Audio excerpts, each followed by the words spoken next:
எனக்கு வாக்களி.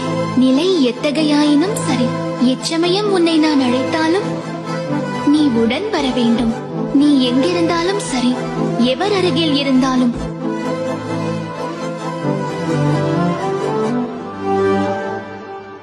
அளித்தேன் வாக்கு.